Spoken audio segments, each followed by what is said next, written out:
Now, imagine a friend of yours just finished high school and asks you to write a Java program to help him calculate the total average grade. The average grade is simply the total sum of grades divided by the number of subjects graded.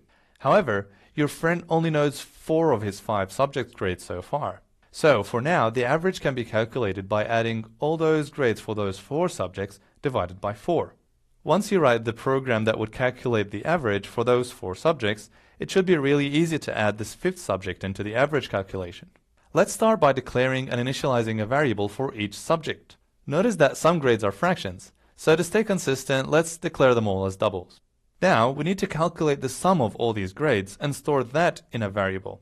This variable should also be a double. Let's call it sum, and set it to equal to the sum of all those 4 grades. Then, finally, to calculate the average, we simply need to divide this sum by 4, and store the result into the variable average. Now, let's try to print this variable average and see what the result is.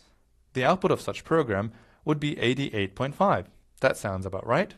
Now, say your friend has finally got his grade for the missing 5th subject.